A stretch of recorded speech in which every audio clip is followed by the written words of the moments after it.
The cold up here doesn't just touch you, it bites. It strips away the noise of the city until all you're left with is the sound of your own blood rushing in your ears. I wasn't just hired to maintain the property, to keep the pipes from freezing or the roof from caving in under the snow. I was hired because the isolation of Blackwood Ridge is enough to break a person who isn't ready for it. The job listing asked for a, quote, 0, but the fine print was a plea for a silent anchor, a human heartbeat to keep the silence from becoming deafening. I expected someone fragile, someone running from a heartbreak or a midlife crisis. Then I saw Jenna. She stood on the porch, wrapped in cashmere that cost more than my truck, looking at the tree line like she wanted to fight it. She wasn't fragile. She was a storm waiting to break, sharp, guarded, and unexpectedly compelling. Stepping inside the lodge felt like entering a library that had been airdropped into the wilderness. The silence was heavy, a physical weight that pressed against my chest. Jenna didn't look up immediately. She was seated at the massive oak table in the center of the main room, surrounded by a fortress of papers, notebooks, and open reference books.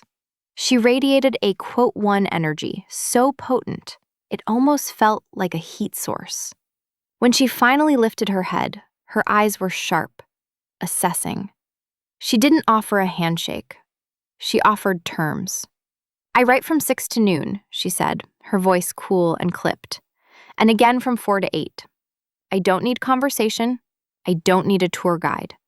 I need the fire kept burning and the water running. Can you manage that without needing to chat about the weather? I nodded, keeping my face neutral. I've dealt with bears more polite than her, but I've also learned that aggression is usually just fear wearing a heavy coat. I'm here to work, not to talk, I replied. You won't even know I'm here. That was the agreement. I fixed the leaks, chopped the cordwood, and patrolled the perimeter. She wrote, we shared the space, but we didn't share the silence. I watched her the way I track wildlife, from the edges, respectful but intensely curious. I noticed the way she chewed her lip when a sentence wasn't working. I noticed how she paced the length of the room, her silhouette cutting through the afternoon light like a restless ghost. She was all cerebral energy, a mind running at 1,000 miles an hour, while her body forgot to eat or sleep. I was the counterweight, grounded, physical. My hands were calloused from years of handling rough pine and cold steel. Hers were stained with ink, delicate but constantly moving. The first evening was a lesson in proximity. The kitchen was designed for a family, big and sprawling, but with 2 strangers trying to avoid eye contact, it felt impossibly small. I was making a simple stew. She was waiting for the kettle to boil. Every movement felt amplified. The scrape of a chair, the hum of the refrigerator, the sudden hiss of steam. We moved around each other like magnets with the same polarity, pushing away to maintain a safe distance. At one point, I reached for a spoon just as she turned to grab a mug. Our arms brushed, flannel against silk, and the contact sent a jolt through me that had no business being that strong. She flinched, pulling back as if she'd been burned, her gaze snapping to mine for a fraction of a second. You're quieter than I expected, she murmured, not looking at me. She was staring at the steam rising from her mug. You paid for silence, I said, slicing vegetables with a steady rhythm. I paid for solitude, she corrected, her voice tight. There's a difference. She took her tea and retreated back to her paper fortress, leaving the scent of bergamot and something sharper, like expensive paper, lingering in the air. I stayed in the kitchen, listening to the scratching of her pen from the other room. It was a rhythmic, frantic sound, like something trying to claw its way out. Days bled into a routine. I would wake before dawn, the air in the cabin frigid until I coaxed the fire back to life. I'd make coffee, black for me, tea for her, and leave her cup on the edge of her table before heading out. By the time I returned, the woodpile restocked and my lungs full of ice-cold air, the cup would be empty. We existed in a fragile truce. But in a confined space, gravity starts to warp. The silence stopped feeling like a wall and started feeling like a charged wire.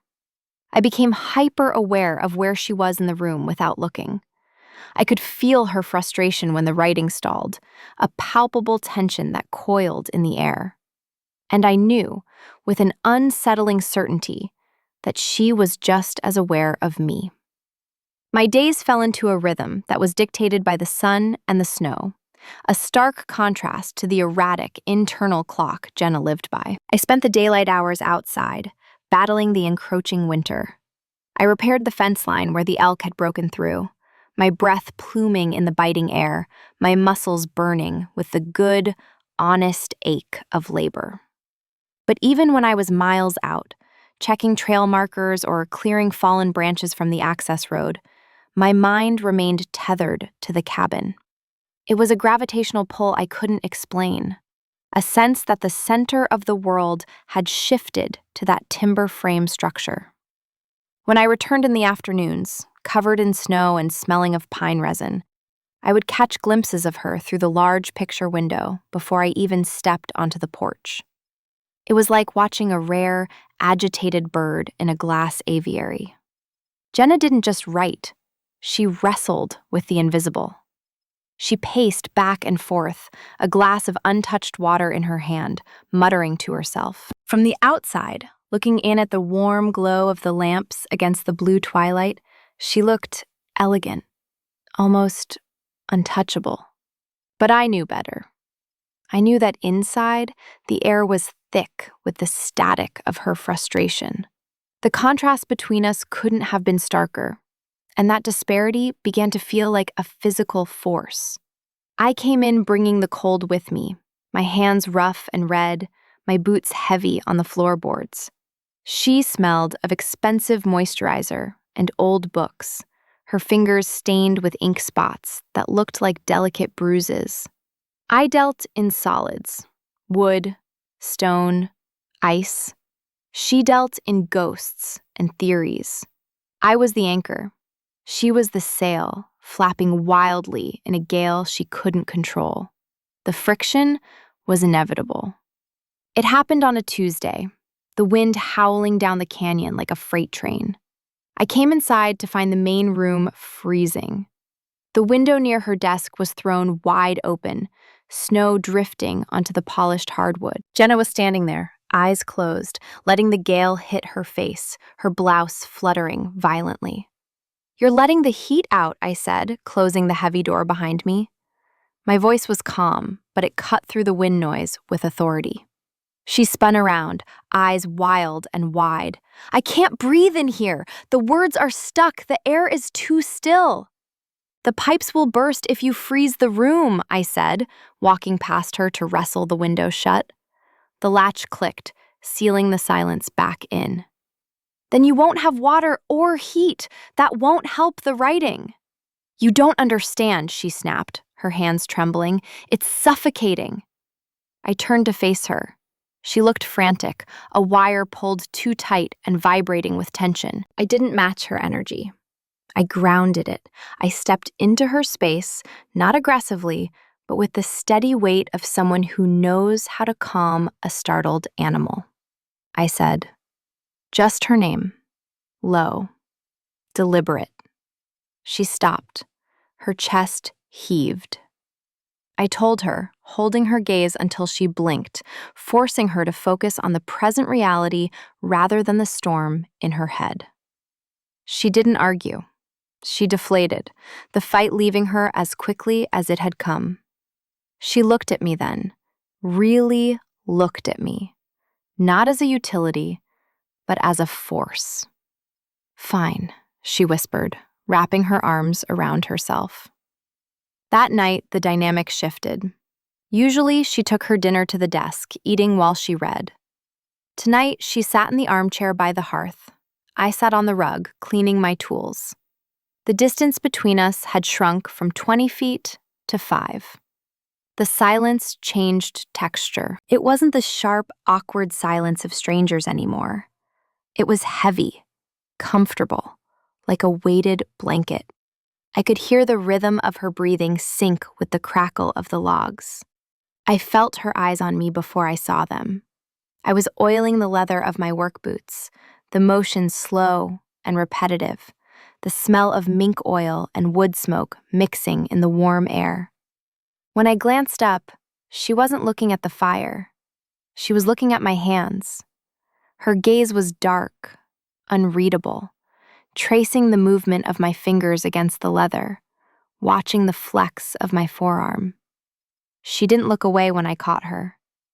The air suddenly felt thin, charged with a static electricity that made the hair on my arms stand up.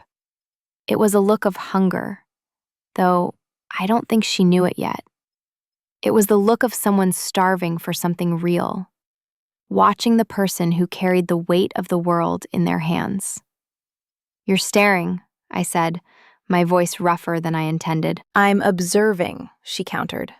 But her voice lacked its usual bite. It was softer, curious. "It's different." "Is it?" She didn't answer. She stood up abruptly, the spell breaking, and retreated to her room. But the heat of her gaze lingered on my skin long after the door clicked shut. We were playing a dangerous game, circling the edge of a cliff, pretending we weren't both wondering what the fall would feel like. The sky was a flat, bruised purple, the kind of color that promises nothing good. Jenna was vibrating with cabin fever, pacing the entryway like a caged animal. She stood by the door, laced into boots that were practical enough but looked brand new, demanding fresh air. "I just need to clear my head," she insisted, wrapping a scarf around her neck with unnecessary force. "I'm going to the ridge." "The rocks are slick up there," I warned, leaning against the doorframe, crossing my arms. "Ice glaze. You won't see it until you're on your back." She waved me off, her jaw set. "I'll be careful. Stop managing me." I didn't stop managing her. I just switched tactics. I followed. Not close enough to be stifling, but close enough to see the way her breath hung in the air like smoke. We walked in silence, the crunch of snow the only sound. The landscape was brutal and beautiful, stripped bare by the season. Jenna moved with a determination that bordered on reckless, stepping over roots and navigating the incline with a stubborn grace. She wanted to conquer the mountain just to prove she could conquer her own mind. Then, the inevitable happened. Physics doesn't care about determination. She stepped onto a patch of granite that looked dry, but was coated in a thin, treacherous layer of verglas. Her boot lost traction. There was a sharp intake of breath, a scramble of limbs, and then the sickening thud of a body hitting hard earth. "Jenna!" I was moving before she even landed. She was curled on her side, clutching her ankle, her face pale against the gray light. The defiance was gone, replaced by a sharp, white-hot shock. "Don't move," I commanded, dropping to my knees beside her. The snow soaked instantly through my jeans, but I didn't feel it.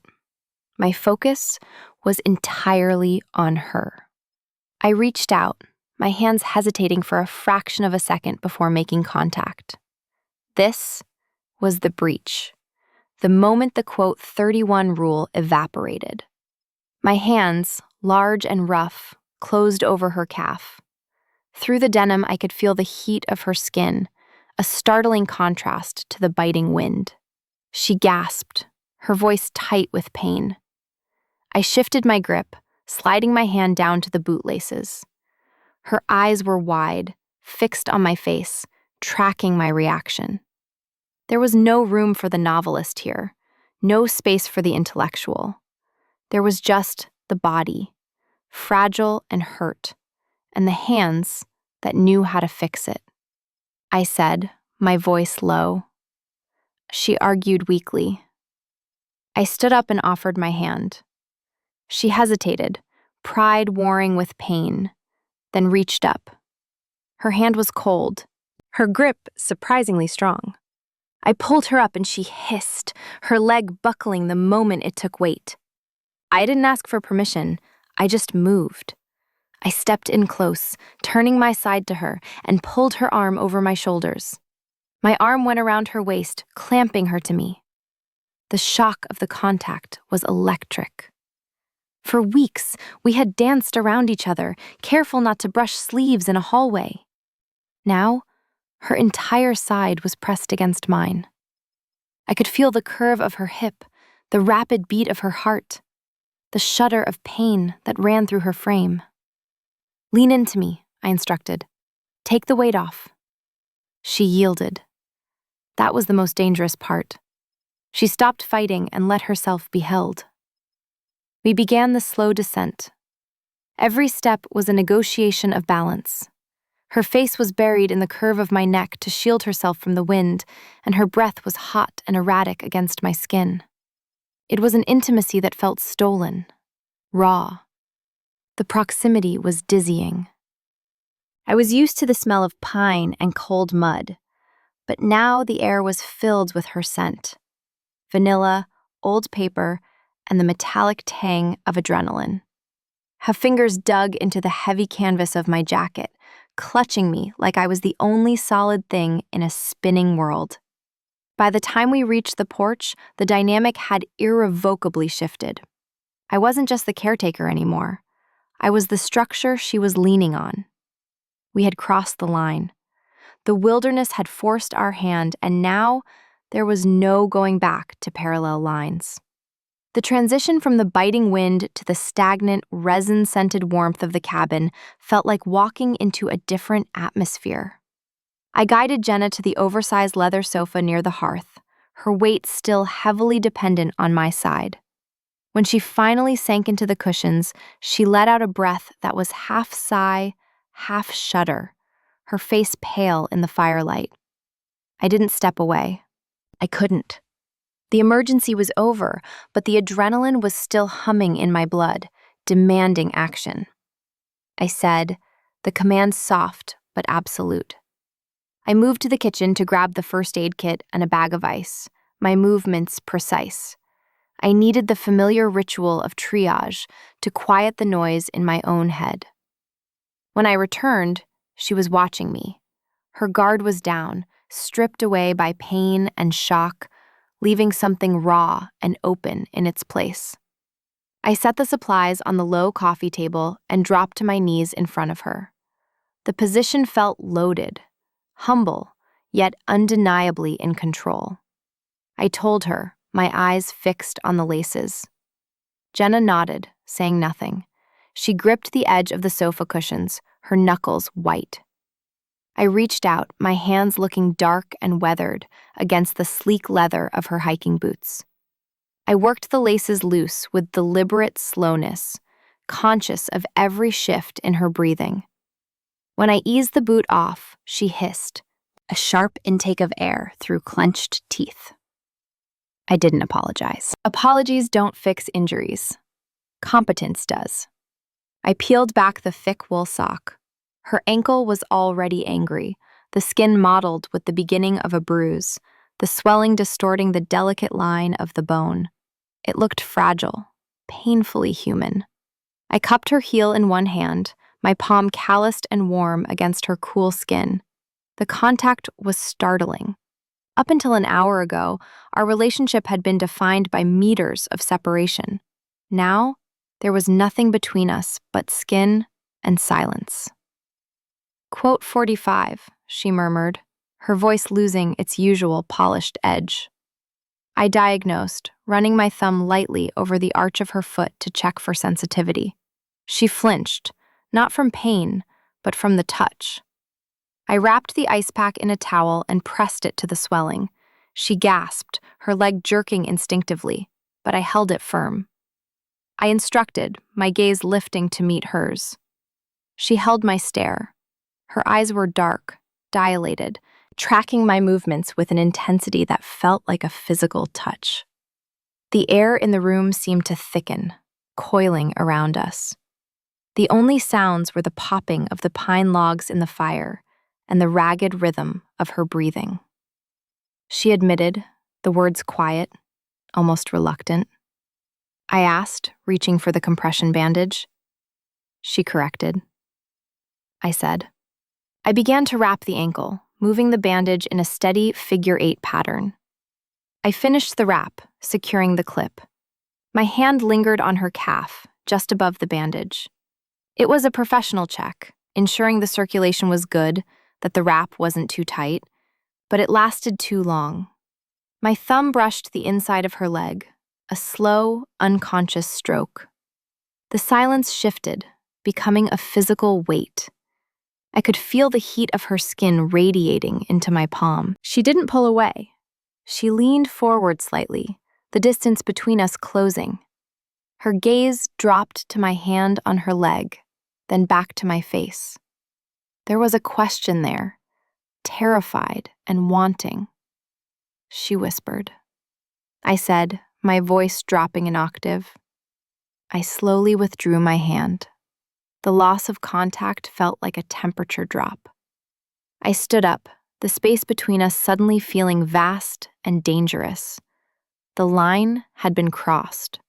The silent witness was gone. I was a participant in her pain now, and we both knew that once the pain faded, something else would be waiting to take its place. The storm didn't arrive with a warning. It arrived with a vengeance. It wasn't a gradual decline into bad weather, but a sudden, violent curtain dropping over the world. 1 minute the sky was a bruised purple, and the next, it was a wall of screaming white that slammed against the glass like a physical body trying to break in. The wind howled down the chimney, sending puffs of ash dancing onto the hearth, and the temperature inside the cabin began to plummet, as if the walls had suddenly turned to paper. I was in the kitchen, filling a thermos with water, when the hum of the refrigerator died. The overhead lights flickered once, a desperate, dying gasp, and then vanished completely. The silence that followed the electrical death wasn't empty. It was sudden and absolute, instantly filled by the roar of the wind outside. The cabin plunged into a gray, aqueous gloom, illuminated only by the orange pulse of the wood stove in the main room. The modern world had just packed up and left, leaving us with nothing but fire and timber. That's it, I said, my voice sounding too loud in the sudden dark. Lines are down. We're on our own. I moved into the living room, my boots heavy on the floor. Jenna was still on the sofa, her injured leg propped up on a stack of cushions. She looked small in the dim light, her face turned toward the window where the snow was burying the view of the valley. How long? She asked. She didn't sound scared, just resigned. I moved to the fireplace, feeding a piece of seasoned oak into the flames. The fire roared to life, casting long, dancing shadows against the walls. I went into survival mode. It was a language I spoke fluently. I dragged the mattress from the spare room, wrestling it through the narrow hallway and positioning it near the hearth. I gathered every quilt, every wool blanket, and the heavy down comforter, building a nest in the center of the room. Jenna watched me, her eyes tracking the efficiency of my movements. She was trapped by her injury, forced to be a spectator in her own survival. It stripped away her usual control, leaving her exposed in a way I hadn't seen before. You do this often? She asked as I piled the bedding onto the mattress. Survive? I sat back on my heels, wiping ash from my hands. It's part of the job description. Nature isn't malicious, Jenna. It's just indifferent. You have to respect that. I'm not used to indifference, she murmured, pulling her cardigan tighter around her shoulders. I'm used to deadlines, expectations, noise. I moved to sit near her, not on the couch, but on the edge of the mattress I'd just laid down. The firelight caught the sharp angles of her face, softening them into something almost approachable. The storm raged outside, a chaotic fury that made the stillness inside feel sacred. We were in a capsule, suspended out of time. I asked, It was the first personal question I'd asked in 3 weeks. You have a penthouse in the city. You have assistants. Why come to the edge of the world to write a book? She looked at her hands, tracing the line of a vein with her ink-stained finger. Because the city is a feedback loop, she confessed, her voice barely rising above the crackle of the fire. I needed silence to see if I still had anything worth saying. But silence is loud. Until you. The admission hung in the air, heavier than the wood smoke. It was a stripping away of the professional veneer she wore like armor. She wasn't the famous novelist anymore. She was just a woman in the dark, admitting she was lonely. I said softly, holding her gaze. The temperature was dropping fast now. I could feel the cold creeping in from the edges of the room, pressing against the radius of the fire's warmth. We were shrinking the world down to this circle of light. The tension wasn't the sharp, electric friction of the earlier weeks. It was a deep, tidal pull. The storm trapped us, yes, but looking at her, her hair loose, her guard down, her eyes reflecting the flames, I realized I didn't want to escape. I wanted the road to stay buried. I wanted the wires to stay down. We should try to sleep, I said, though neither of us moved. The fire needs tending every hour. I'll take the first watch. You're not sleeping on the floor, she said. It wasn't a question. She whispered. The implication settled between us. The final boundary was about to dissolve, not because of desire, though that was there, pulsing like a live wire, but because of the cold. The elements were conspiring to put her in my arms. The bedroom was freezing. The temperature had dropped fast enough to see our breath hang in the air like fog. The only habitable zone left was the 10-foot radius around the cast-iron stove. Logic dictated the next move, but my pulse was arguing a different case. We had one mattress. We had a limited supply of wood, and the storm was screaming outside like it wanted to peel the cabin apart. I said, banking the fire for the night. I kept my voice clinical. She didn't argue. She sat on the edge of the mattress, wrapped in 2 wool blankets, looking at the empty space beside her. I extinguished the lantern, plunging the room into darkness, broken only by the flickering orange heartbeat of the embers. We lay down. At first, the choreography was a study in avoidance. We were 2 statues carved from stone, lying back to back with a foot of freezing air between us. I could hear the wind tearing at the shingles, a high, thin keen that made the heavy timbers groan. But louder than the storm was the sound of her breathing, shallow, uneven, terrified. I lay there, staring at the shadows dancing on the log wall, hyper-aware of every inch of space between us. My back was to her, but I could feel her shivering. It wasn't a tremble. It was a violent vibration that traveled through the mattress springs. The cold was winning. It was seeping through the floorboards, mocking the blankets. I murmured into the dark. She lied, her teeth chattering enough to clip the words. I turned over. The movement was loud in the quiet room. She hesitated for a heartbeat, a second where the old rules tried to hold the line. And then she broke. She shifted backward, closing the gap. When her back hit my chest, the contact was a shock to the system, like touching a live wire. She was ice cold. Instinct took over. I wasn't the ranger anymore. I was the furnace. I wrapped my arm around her waist, pulling her flush against me, tangling our legs together under the heavy quilt. She let out a ragged exhale, her body rigid for a moment before melting. She burrowed backward, seeking the warmth, her head tucking under my chin. I could smell the vanilla and old paper scent of her hair, intensified by the heat of the fire. My hand rested on her stomach, feeling the rise and fall of her breath. It started as survival.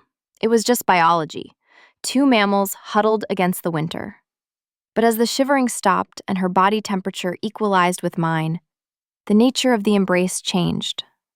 The silence stretched, heavy and sweet. I savored the weight of her, the way her spine curved against my chest, the way her hand came up to rest over mine, her fingers lacing through my own. It was a grounding intimacy, deeper than anything we'd said in 3 weeks of talking around the truth.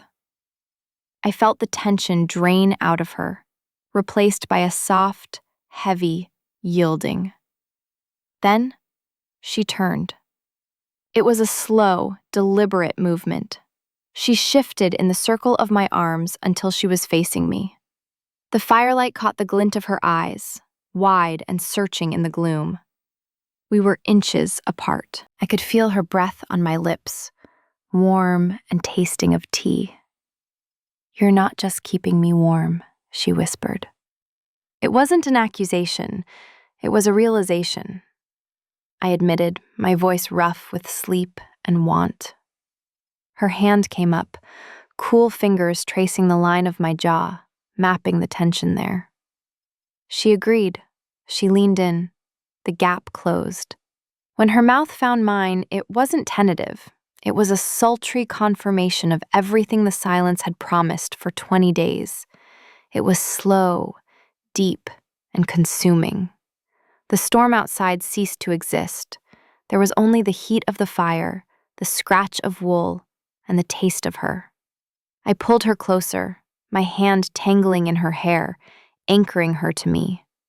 It felt like coming home to a place I'd never been, a landscape I had mapped but never visited. We didn't sleep much. We lay in the dark, exploring the new geography of quote 94, quote, whispering secrets that felt too heavy for the daylight. The wind howled, trying to tear the roof off, but inside, under the weight of the quilts, we were untouchable. Morning didn't tiptoe in. It shattered the room with light. The storm had scrubbed the sky clean, leaving a blue so piercing it hurt to look at, reflecting off 3 feet of fresh powder. Inside, the fire was dead, a heap of gray ash in the grate. But the warmth hadn't left. It was trapped under the heavy quilt where Jenna was still asleep, her arm thrown over my waist, her face pressed against the flannel of my shirt. I lay there for a long time, listening to the drip, drip, drip of melting icicles from the eaves. It was the sound of the thaw, the sound of time restarting. For a night, we had been suspended in a void, existing only for each other, protected by the very snow that trapped us. Now, the sun was dragging us back to the calendar.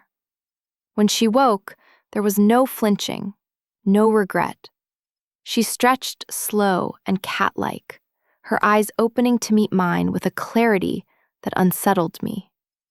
We didn't speak immediately. We didn't need to. The morning routine happened with a domestic ease that felt dangerous, because we hadn't earned it over years. We had forged it in a single night. I made coffee on the gas camp stove I'd brought in. She sliced bread. We moved around the makeshift campsite in the living room, like we'd been doing it for a decade. But the world outside was waking up, too. Around noon, the distant, low-frequency rumble of a diesel engine cut through the valley. Jenna froze, her mug halfway to her mouth.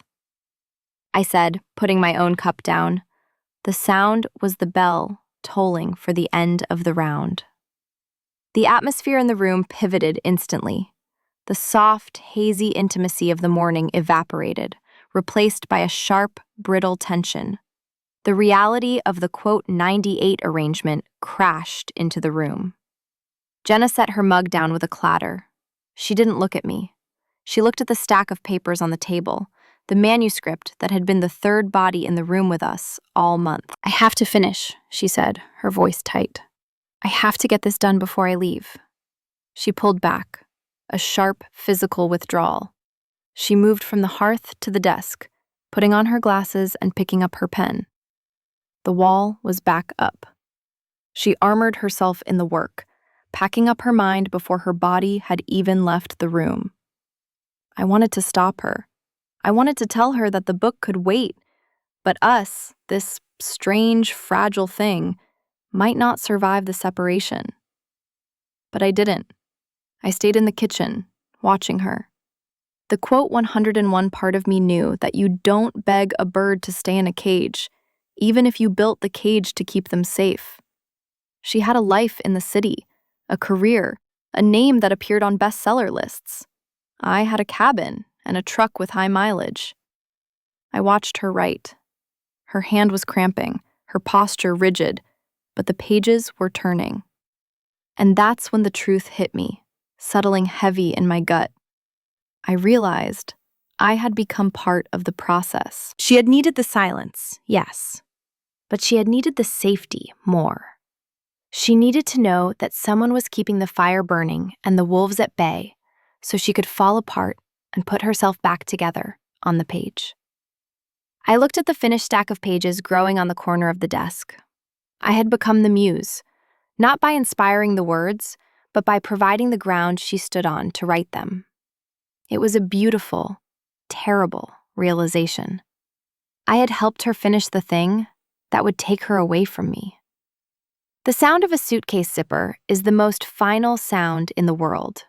It is the sound of a reality zipping shut. The next morning, the road was clear, the black asphalt cutting through the white snow like a scar. The physical act of packing felt like an autopsy of the relationship. We were systematically removing the evidence that we had existed as a unit. Her books went into boxes. The ink pots were capped. The blankets we had huddled under were folded and placed back in the cedar chest. With every item she cleared away, the cabin stopped being a home and reverted to being a rental property. It was becoming a shell again. She stood on the porch, the keys to her SUV in her hand. She was dressed for the return journey, a structured coat, leather gloves, the softness of the blizzard replaced by the sharp lines of the metropolis she was heading back to. She looked beautiful, but she looked distant. She looked like the author photo on the back of the jackets I'd seen on her desk. "You finished it," I said. It wasn't a question. She nodded, looking out at the tree line. We didn't pretend. We both knew the geography of our lives was incompatible, parallel lines that had briefly crossed in a storm. She belonged to the skyline, to launch parties and literary agents. I belonged to the silence, to the pine needles, to the slow, patient rhythm of the seasons. She was ink, I was wood. We had burned brightly together because we were different, but fire consumes the fuel that feeds it. "I have to go back," she said, the admission hanging between us like frost. "My life is there." "I know," I replied. I didn't reach for her. I let the space between us stand as the boundary it was. She closed the distance then, stripping off one glove to press her warm palm against my cold cheek. It was a touch of possession and release all at once. She whispered. She kissed me. It wasn't the desperate, hungry kiss of the blizzard. It was a memory being made. It tasted of coffee and finality. It was a seal on the envelope of the last month, closing it up to be filed away in the archives of things that changed us. When she pulled away, her eyes were bright. "Thank you," she said, "for the wood, for the silence, for the heat." "Drive safe," I said. She walked to the car without looking back. The engine roared to life, a mechanical intrusion in the morning calm. And then she was moving. I stood on the porch until the taillights disappeared around the bend. The silence returned, but it wasn't the same peaceful companion I had known before she arrived. It felt heavy now, empty. It felt like a room where the music had just stopped. I turned and walked back inside. The cabin was pristine, restored to its neutral state, every trace of her erased. Except one. On the heavy oak table, where her fortress of paper had stood for weeks, sat a single, leather-bound notebook. It wasn't one of her drafts. It was a field journal. I picked it up, the leather warm under my fingers. Opened it. On the first page, In her sharp, frantic handwriting was a single line. To the one who kept the fire burning, I left the ending for you. I closed the book, holding it tight against my chest. It wasn't a dream. The season had ended, but the harvest remained. Time moves differently when you're alone. The weeks turned into months, the snow melted into slush, and the slush gave way to the violent green of spring. I went back to the work. I walked the perimeter, fixed the fences the elk had broken, and cleared the winter debris from the trails. The routine was the same: the physical labor, the quiet evenings, the coffee at dawn. But the texture of the life had changed. The landscape itself felt different, mapped with the memory of her. I couldn't look at the ridge without feeling the phantom weight of her arm around my shoulders, the heat of her breath against my neck as I carried her down. I couldn't stand in the kitchen without remembering the charged silence of our parallel lives, the way the air used to hum when we were both in the room. The cabin wasn't just wood and stone anymore. It was a memory palace, every corner holding an echo of a conversation or a touch. I didn't try to scrub her out. I let the memories sit there, like furniture I hadn't moved. I let the silence be heavy with her absence, because that heaviness was proof that it had been real. I didn't hear from her directly. No letters, no calls.